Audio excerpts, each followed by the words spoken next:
Lo importante es que tengan una correlación respecto a la clasificación e ir bajando en cuanto a lo que vamos estudiando, ¿no? Los nervios, los plexos y demás.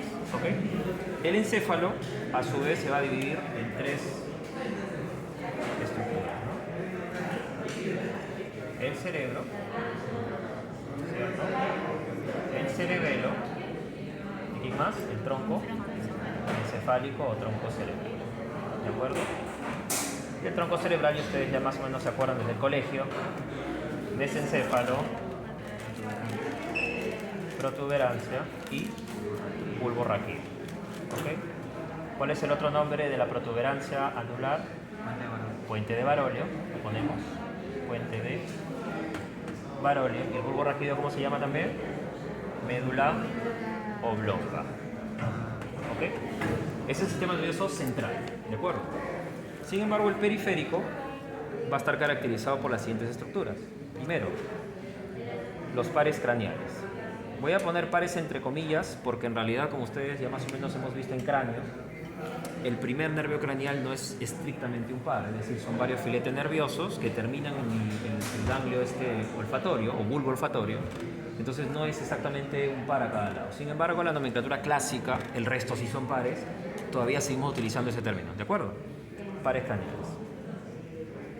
¿Cuántos van a ser? Son 12, pero existe, por si acaso, un nervio que se llama el nervio terminal, que es el par craneal número 0, así se llama, recientemente descubierto, que se encuentra en la cara inferior del lóbulo frontal.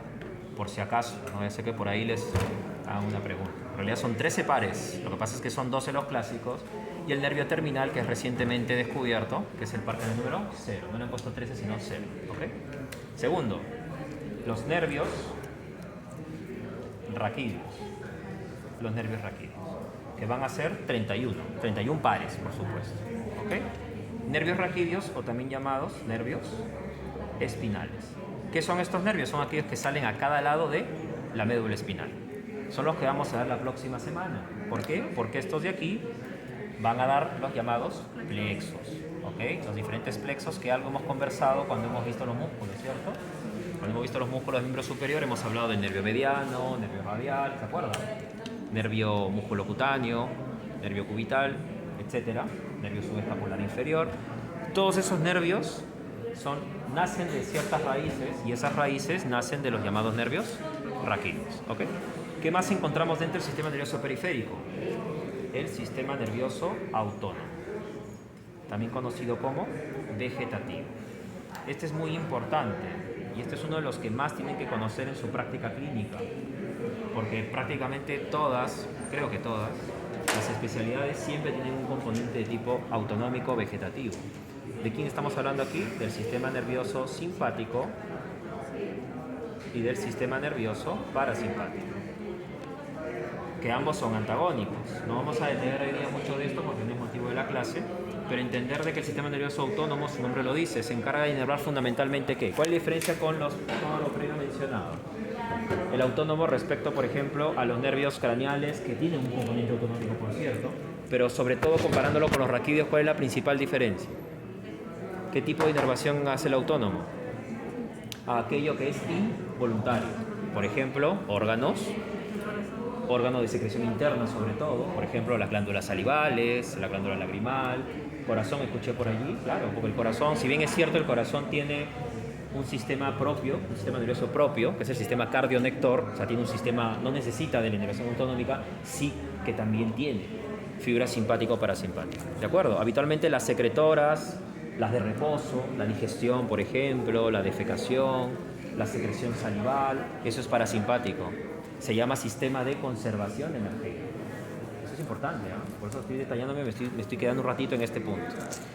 Y en segundo lugar, el sistema simpático, al contrario, es un sistema bien de gasto de energía. El simpático se activa solamente en situaciones de emergencia, por ejemplo, huida, ¿no? Entonces, ¿qué activa el simpático? Cierra pues los esfínteres, nadie se está orinando cuando corre, ¿verdad? Pero sí incrementa, por ejemplo, la sudoración, esa es pregunta examen. La única secreción que tiene efecto no parasimpático, porque todas las secreciones son parasimpáticas, excepto la sudoración, que es simpático. Por eso cuando corremos sudamos.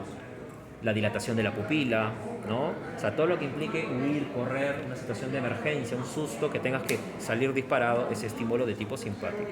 Y por supuesto, si el parasimpático se encarga de las secreciones, el aumento de motilidad del tracto digestivo, etcétera, etcétera, el simpático lo bloquea. Esto le va a seguir en farmacología, porque existen fármacos que imitan al parasimpático y fármacos que imitan al simpático. Entonces, conociendo bien el sistema autonómico, van a poder ustedes hacer tratamientos adecuados a sus pacientes. ¿Qué más tenemos en el periférico? Y por último, el llamado sistema nervioso entérico. ¿Alguien sabe qué es esto? ¿Entérico a qué suena? A intestino. Es un sistema nervioso propio del tracto digestivo, ¿no? Ahí están los plexos de Meissner, de Auerbach, ¿no? Seguramente en histología lo van a estudiar, que es un sistema de nervios, ¿no? De plexos nerviosos que se encargan del control de la motilidad y secreción exclusivamente del tracto digestivo. Te dirán, doctor, ¿pero el autonómico no hacía eso? Sí, pues, pero el entérico es capaz de hacerlo por sí solo. Es algo así como el sistema propio que tiene el corazón. Ya lo veremos más adelante en el resto del capítulo. ¿Estamos de acuerdo? Entonces, sistema nervioso central y sistema nervioso periférico. De lo que nos vamos a ocupar hoy día fundamentalmente es del tejido de sostén y protección del sistema nervioso central, que son las llamadas meninges. Pero antes de eso quiero que también se familiaricen con un concepto que es básico. Yo tengo aquí lo que sería la célula principal o el tejido que se encarga de toda la función a nivel del sistema nervioso central y periférico. ¿Cómo se llama esto? Es la neurona. ¿De acuerdo? ¿Qué me interesa de la neurona? Dos, digamos, estructuras o dos características importantes. Esto que está así de forma estrellada, que tiene unas prolongaciones que en realidad son como aferencias, ¿no? Que se conoce con el nombre de dendritas. Me va a interesar sobre todo la estructura que he dibujado de forma estrellada. ¿Cómo se llama esta estructura? Se llama cuerpo o soma. Importante porque los somas o cuerpos, todos ellos se van a juntar y van a formar una estructura que ahora les voy a decir cómo se llama. Y ya tienen que empezar a familiarizarse porque los somas prácticamente no se mueven.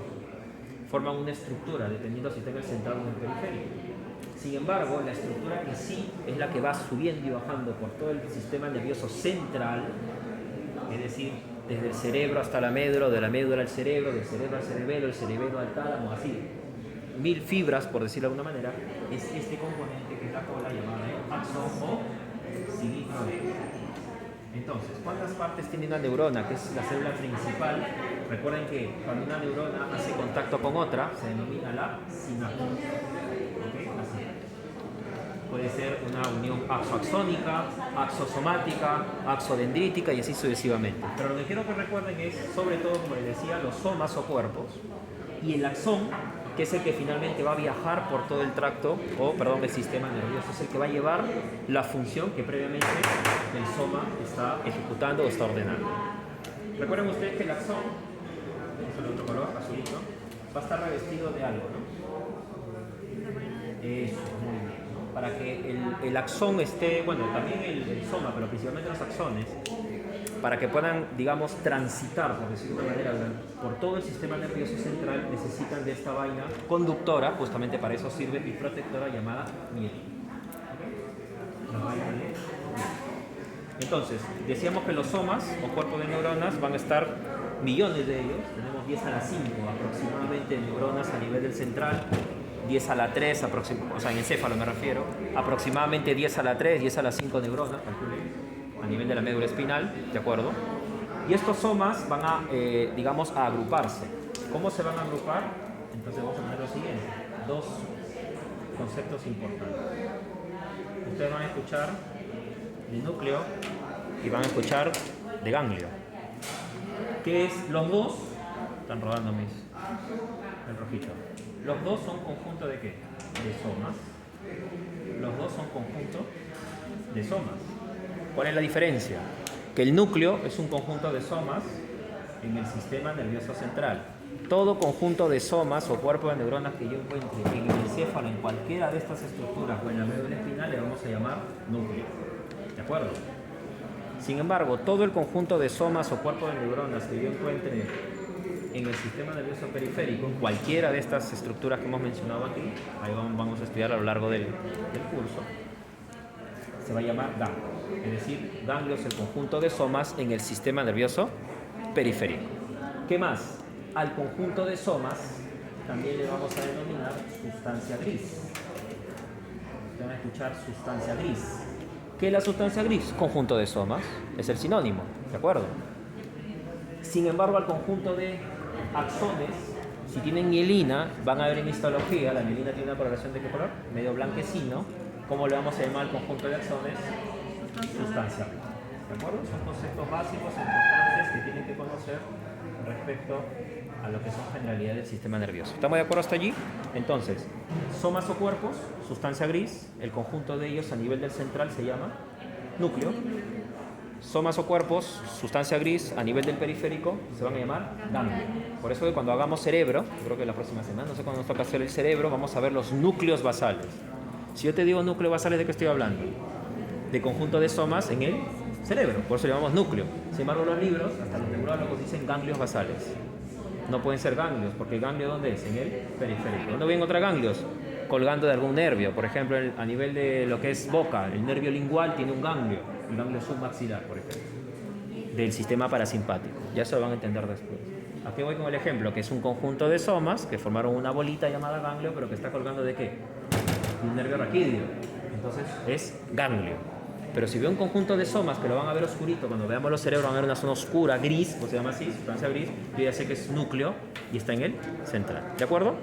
¿Qué más? ¿Puedo borrar aquí? ¿Puedo borrar esto? ¿Sí? Ya lo borré, ya muy tarde. Otro concepto importante que también tenemos que entender es que así como la neurona es, digamos, el eje central ejecutor de las funciones del sistema nervioso, también vamos a tener un tejido de sostén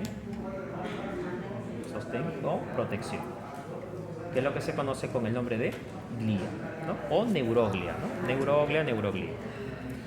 La glía simplemente son un conjunto de células que están alrededor de las neuronas y que justamente le dan esto, sostén y protección. ¿Quiénes tenemos, por ejemplo? Tenemos a los oligodendrocitos, ¿cierto? ¿Qué función tienen los oligodendrocitos? Generan la vaina de mielina, ¿pero dónde? En el sistema nervioso central. Otra diferencia entonces. Los axones revestidos de mielina, si los axones están aquí, ¿quién va a generar su mielina? Los oligodendrocitos. En neurología, el tumor maligno más frecuente es el oligodendroglioma. De eso falleció un colega hace poco, lamentablemente, un cirujano cardiovascular, 46 años, un tumor maligno, ¿no? ¿Ok? Entonces es importante saber, o sea, para que entiendan, los tumores cerebrales se forman de la glía, no necesariamente de la masa. O sea, un tumor cerebral no es que te sale un tumor en el tejido, ¿me entienden? En la masa encefálica como tal, sino habitualmente nacen de la glía, ¿se entiende? O sea, hay oligodendrogliomas, por ejemplo. ¿Qué más tenemos? Así como la mielina el central está por el oligodendrocito, ¿cómo se llaman las células que me forman la mielina en el periférico? Las células de Schwann. Se escribe así, con CHWW. Las células de Schwann son también parte de la neuroglía o glía y se encargan de formar la mielina en el sistema nervioso periférico. ¿Qué más tenemos? Tenemos, por ejemplo, la microglia o microglía, como quiera. Esto funciona como ¿qué? Como un macrófago. Entonces, si hay un germen por allí, que es raro, recuerden que estamos hablando del sistema nervioso central, existe la famosa barrera hematoencefálica, es decir, la barrera entre sangre y el tejido, el líquido cefalorraquídeo, es una zona santuario. Se le llama así porque es una zona estéril. O sea, no debería haber gérmenes, pero existen algunos casos, por ejemplo las meningitis, justamente, ahora van a entender cómo es que podrían ingresar los gérmenes a las meninges, con el gráfico que voy a hacer en breve. Las microglias, que luego se convierten en macroglias, van a ir a fagocitar, fago quiere decir comer, van a ir a fagocitar al germen que esté metido a ese nivel, ¿de acuerdo? ¿Qué más tenemos acá? Tenemos, por ejemplo, las células ependimarias, que se van a encargar de formar, más que formar, digamos, ayudan a la producción, al drenaje de líquido cefalorraquídeo. LSR es el líquido cefalorraquídeo, ¿de acuerdo? Entonces, de esta manera hemos hecho una visión general de lo que es el sistema nervioso central, encéfalo y médula espinal, con sus divisiones, y el periférico, las diferentes estructuras nerviosas que vamos a encontrar, como su nombre dice, en la periferia, ¿de acuerdo? Hemos dicho de manera general las partes de una neurona, cuerpo soma, las dendritas y el axón, y hemos clasificado o hemos dado dos nombres, ¿no? Sustancia gris al conjunto de somas, sustancia blanca al conjunto de axones. Al conjunto de somas en el central le llamamos núcleo y al conjunto de somas al periférico le llamamos ganglio. Otro concepto más también adicional aquí, nadie tiene mota, ¿no?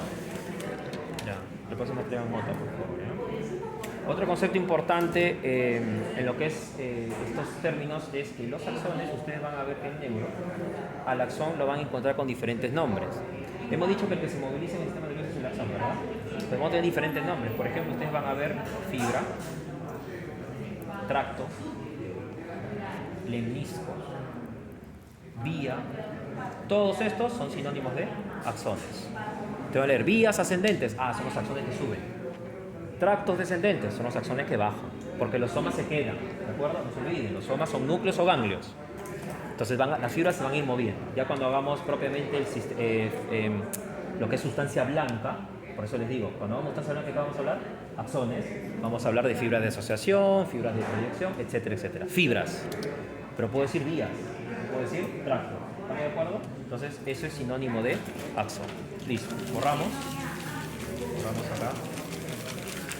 ¿Alguien me puede traer una? Creo que hay una mota por allí. ¿Atrás, Avísenme. Estoy como un sonsonazo, está borrando con papel y... borramos acá. ¿Se entendió hasta aquí, verdad? Listo. Segundo punto importante. Ahora sí. Segundo punto importante es... Gracias. Vamos a hablar ahora de... Ahora sí entramos en sí a lo que nos compete hoy, que es... ¿Cuáles son las estructuras de revestimiento del sistema nervioso central, exclusivamente? Y esa estructura de revestimiento la vamos a llamar meninges. ¿De acuerdo? Las meninges entonces son estructuras, cuidado por ahí, de revestimiento, 1, 2, protección. Ok, básicamente esas dos funciones, de revestimiento y protección. Recuerden ustedes que la masa encefálica es un tejido gelatinoso, es un tejido friable. Es decir, tenemos el cráneo, ¿no? Acá tenemos el cráneo y no es que inmediatamente cuando entremos a la cavidad craneal vamos a tener el cerebro ahí puesto, no, sino que tenemos unas estructuras, ¿ok?, que van a revestir justamente en este caso al cerebro, también al cerebelo, también a la médula, y que la van a proteger y revestir. Y eso es importante porque de cara a un impacto, ahora vamos a ver también algunas lesiones que pueden suceder aquí, se protege justamente el cerebro del movimiento brusco gracias a la posición que tienen las meninges. Entonces las meninges no solamente los revisten, sino que mantienen allí, vamos a decir así, sin movimiento al cerebro, o sea, al encéfalo y a la médula espinal. ¿Cómo vamos a clasificar las meninges? Van a ser 3 tipos de meninges, ¿cierto? Y esto lo han hecho también en su clase. Vamos a tener 3 tipos de meninges. La primera, ¿cómo se llama? Dura madre, que también se le conoce con el nombre de paquimeninge. ¿Qué quiere decir paqui? Duro. ¿Okay? Por ejemplo, los paquidermos, ¿no? ¿Qué es un paquidermo? Los no probaron ciencias naturales en el cole. ¿Qué es un paquidermo? Elefante, ¿no? ¿Ya? Los elefantes, por ejemplo, son paquidermos. Dermo, piel, paqui dura, piel dura, ¿no? Acuérdense que nuestro idioma viene del latín, pues, ¿no? O sea, de ahí sale casi todo. Paqui quiere decir duro. Entonces son las meninges duras, gruesas, compactas. Segundo, inmediatamente, estamos yendo de afuera hacia adentro, tenemos la aracnoides, y finalmente la que está adosada al tejido cerebral y al tejido espinal, la pía madre. A estos dos en conjunto les llamamos las leptomeninges. ¿Qué quiere decir lepto? Delgado. Por ejemplo, cuando ustedes lleven semiología, van a ver un paciente, no voy a señalar a nadie, pero pueden tener un paciente súper delgado. Ese es un perfil leptosómico. ¿Qué quiere decir soma? Cuerpo. ¿Han visto? Pues soma de la neurona, soma es cuerpo. Si digo que es leptosómico, quiere decir que tiene un cuerpo delgado. Simplemente ser fino, ¿no? Doctor, ¿está flaco? No, pues. Es leptosómico. Entonces, lepto quiere decir delgado. Entonces, paquimeninge, dura madre, leptomeninges, aracnoides y pía madre. ¿Estamos de acuerdo? Ahora, obviamente, por obvias razones, vamos a poder estudiar hoy día lo que corresponde a la dura madre, porque es la que se puede ver. Las otras dos están inmersas ya en el tejido cerebral. Entonces, mi dura madre, vamos a dividirla según antes de esto. Vamos a dividirla según vamos a borrar esto, en 2 zonas. Vamos a ponerlo por acá porque son necesitados. Entonces, la dura madre la vamos a dividir en una dura madre encefálica, obviamente, también llamada craneal, y una dura madre, ¿cómo se llamaría a nivel de la médula espinal? Espinalo-raquídeo. Recuerden que el término espinalo-raquídeo son sinónimos, ¿de acuerdo? Entonces yo voy a hacer acá un gráfico para que se entienda cómo es que las meninges están adosadas desde el cráneo hasta que nos dirigimos a la masa o tejido encefálico. Entonces yo voy a hacer aquí, vamos a dibujar aquí, es un corte, acá voy a hacer esta sutura que separa parietal derecho de parietal izquierdo. ¿Cómo se llama la sutura? Sagital. Bien, casi no me contestaban y volaba, ¿no? Entonces, recuerden ustedes que el cráneo, si no lo dijimos antes, va a tener, recuerdan, 3 porciones, ¿no? La porción externa se conoce como tabla externa. La porción central, que es hueso esponjoso, es más o menos de esta característica. ¿Cómo se llama? No tengo idea, ¿cómo se llama? Tengo buen oído por si acaso, ¿no? ¿Cómo se llama la estructura central de tejido esponjoso a nivel de los huesos? Entonces se denomina el hiploe. Ese. Y el interno se llama la tabla interna. Entonces, tenemos el cráneo, sutura sagital y digamos los componentes en los que se divide el cráneo. Inmediatamente hacia la tabla interna del cráneo, en este caso estamos dibujando, como les digo, un corte de lo que significa la sutura sagital y los 2 huesos parietales. Inmediatamente adosado a la tabla interna de nuestro hueso vamos a encontrar la primera capa. Entonces vamos a hacerla de color verde. Vamos a encontrar así bien pegado a la tabla interna. ¿Está? Ahí está. Ya, me salió. ¿Cómo se llama esta primera estructura que vamos a encontrar bien adosada? No deje espacio, miren, esto es importante. Bien adosado al cráneo. Esta es la hoja externa de la dura madre. Hoja externa de la dura madre. ¿Qué quiere decir? Que si hay una hoja externa, hay una hoja interna. Entonces, la siguiente hoja, miren ustedes, va a dejar un espacio. Lo estoy separando aquí. Y va a formar repliegues o proyecciones.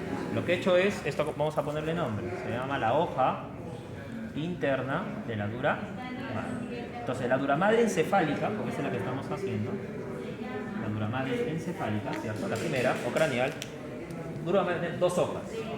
La hoja externa, que se adhiere al cráneo, y la hoja interna, que se separa y entre las dos forma un espacio. ¿Cómo se llama este espacio? Vamos a poner de color azulito. ¿Qué vamos a tener aquí? ¿Por qué lo pongo en azul? Eso. Que va a formar dentro, entre la hoja externa y hoja interna, los senos venosos. En este caso, ya que estamos detrás de la cintura sagital, esto se llama, adelantamos, seno venoso, ya lo conocen ustedes, longitudinal o sagital, ¿vale? Aquel que dejaba, ¿se acuerdan el surco acá? Este es creo que el cráneo que usé yo, ¿no? Creo que sí. Pintado en rojo en este caso, ¿cierto? Es el surco del seno venoso superior. Pero ¿cómo se forma el seno venoso? Le van a decir ustedes, de las hojas de la dura madre. Hoja externa y hoja interna. ¿De acuerdo? Seno venoso. Ahí tenemos uno, el seno venoso longitudinal superior. Debajo de la hoja interna de la dura madre sigue la otra capa. Vamos a hacerla en color rojito, que tiene más o menos una forma terciopelada, una forma como el tejido de red, si quieren reticular, es el nombre, reticular significa red, y que tiene forma de tela de araña, de ahí el nombre, ¿no? ¿Cómo se llama esta siguiente cavidad? Perdón, cavidad no, siguiente repliegue de meninge, la aracnoide. Entonces miren ustedes cómo se introduce. Aquí nos estamos metiendo entre un hemisferio, este es el hemisferio cerebral derecho y el izquierdo. O sea, esta hoja interna se ha introducido y me ha separado los 2 hemisferios. Acá si quieren le ponemos nombre. Este es el hemisferio cerebral, ¿no? Este sería derecho e izquierdo. Hemisferio, no, este es izquierdo, estamos viendo de frente. Y esto es derecho. Cerebral. Listo. Entonces, la capa que estamos dibujando acá es la aracnoide. Vean ustedes, va inmediatamente debajo de la hoja interna de la dura madre. Le ponemos nombre aquí, esto se llama aracnoides. ¿Qué es importante del aracnoides? Primero, entre la hoja interna de la dura madre y la aracnoide yo tengo un espacio. ¿Cómo se llama este espacio? Vamos a ver negro. Aquí, este espacio que está acá. ¿Cómo se llama este espacio? ¿Está por ahí? Espacio, si está debajo de la dura, subdural. Espacio subdural. ¿De acuerdo? Donde vamos a encontrar sobre todo algunos vasos sanguíneos, arterias. ¿Ok? No, venas. Son vasos venosos pequeños. Venas sobre todo. Sin embargo, yo la parte, lo primero que he dibujado, ¿encuentro algún otro espacio? No, ¿verdad? No existe espacio. ¿Qué espacio sería si está por encima de la dura madre? Epidural. ¿Existe espacio epidural acá? No. ¿Qué pasa entonces para que exista un espacio epidural? Tiene que haber un hematoma. Recuerden ustedes que en el cráneo, bien adosado, y de hecho dejaba marca, ¿no? En verdecito, ¿cómo se llamaba esto? ¿Cómo se llama ese surco que dejaba en el hueso parietal esta arteria? ¿Qué arteria era? Meningia media, ¿no? Dejaba estas formaciones en el cráneo, ¿cómo se llamaba? O fadiguera.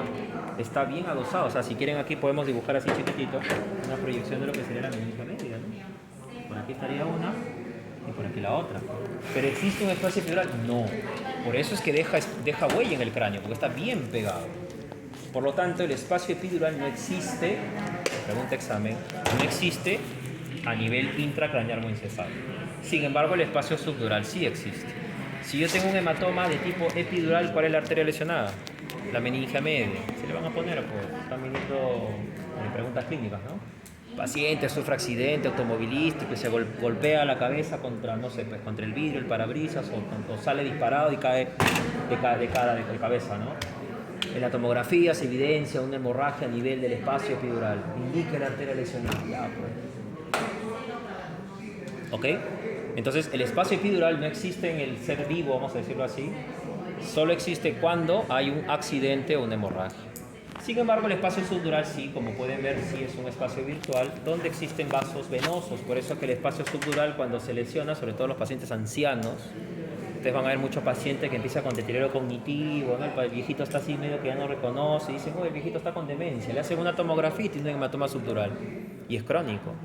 Indagan en la historia clínica, el paciente se cayó hace tiempo, se golpeó la cabeza y al final lo que tenía era una hemorragia de tipo venosa. Entonces, los hematomas epidurales son arteriales. La lesión principal de qué arteria es? Meningia media. Acá le ponemos nombre si quieren. Esta arteria que está acá es la arteria meningia media. ¿Rama de quién? De la maxilar interna, ¿ok? Que es a su vez de carótido externo, ¿ok? Sin embargo, cuando el hematoma es a este nivel, es venoso. Se rompen vasitos venosos, por eso que el paciente no tolera. Y es un hallazgo, es una tomografía y encuentran el sangrado y es un hematoma. Listo. Siguiente capa, vamos por abajo. Debajo del aracnoides viene la última, la que está adosada ya al hemisferio cerebral en este caso. ¿Cómo se llama esto? Pía madre. Ahí está. Dibujamos la pía madre.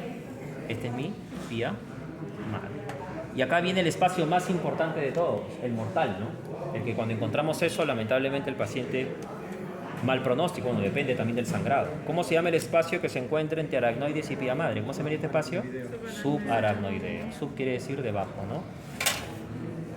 Sub, epi quiere decir sobre, ¿ok? Subaracnoideo. ¿Por qué es importante el espacio subaracnoideo? ¿Quién me dice? Uno, ¿qué más? Bien. Líquido cefalorraquídeo. ¿Qué más? Los vasos cerebrales. Por eso que cuando hay un sangrado aquí es principalmente arterial, o sea, me refiero a arterias, y son pues las arterias cerebrales, cerebral media es la que más se compromete, ¿no? Cuando lleguen a neuro van a ver que la arteria que más se estudia es la cerebral media porque es la que se trombosa más, es la que se rompe más. Entonces las hemorragias subaracnoideas, las famosas HSA, son mortales, son graves, son hemorragias que lamentablemente pueden dejar en coma a un paciente, ¿ok? ¿Y existe espacio subpial? No, pues no, porque la pía madre ya se adosa, se pega al encéfalo en este caso. Cuando veamos el cerebro, bueno, no tenemos cerebros nuevos, pero a veces cuando en el cerebro nuevo uno va sacando tejido, va pelando el cerebro, esa es pía madre que está adosada, ¿de acuerdo? Entonces, si vamos desde afuera hacia adentro, ¿cuáles son las estructuras que vamos a encontrar? 1, tabla externa. 2, diploe. 3, tabla interna. ¿Eso qué es? Cráneo. Inmediatamente, ¿quién viene? La hoja externa, bueno, capa si quieres, hoja externa de la dura madre. Después viene la hoja interna y entre las dos, los senos venosos. Pregunta, ¿dónde hemos dicho que se forma el líquido cefalorraquídeo? Lo dijo su compañero, en el espacio subaracnoideo. ¿Cómo hace el líquido cefalorraquídeo para llegar hacia los senos venosos? Porque tienen que llegar, finalmente todo tiene que terminar en las venas. Desde el aracnoide, lo voy a hacer en rojo, desde el aracnoide salen unas estructuras así, miren, saculares, que miren dónde están terminando. ¿Dónde están terminando? En el seno venoso, en este caso en el longitudinal superior. ¿Cómo se llaman estas estructuras? ¿Cómo? Granulaciones. Gránulos no, granulaciones aracnoideas, también conocidas como de Pacchioni, ¿no? En el ser vivo se llaman vellosidades aracnoideas, ¿ok? Que luego se calcifican y se llaman granulaciones, pero se les conoce más como... ¿Qué hacen las granulaciones aracnoideas si yo les pregunto? Doctor, llevan el líquido cefalorraquídeo del espacio subaracnoideo, ¿a dónde? Al seno venoso, en este caso longitudinal superior. ¿Se entendió? Seguimos entonces. Hoja interna. ¿Qué sigue? Aracnoides, ¿cierto? Existe un espacio entre la hoja interna y dura madre y aracnoides, sí, subdural, tipo de sangre específicamente venosa. Luego viene aracnoides, espacio subaracnoideo, vía madre, tejidos eléctricos. ¿Estamos de acuerdo? ¿Sí? Listo. ¿Borro?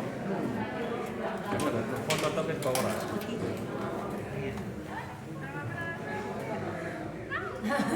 Ya, toque el toque. Con las meninges espinales, ¿no? O sea, las meninges a nivel de la médula espinal, ¿de acuerdo? Entonces la diferencia ustedes me las pueden ir diciendo, ¿no? Por ejemplo, vamos a poner en verde, la meninge encefálica, ¿cuántas hojas tiene?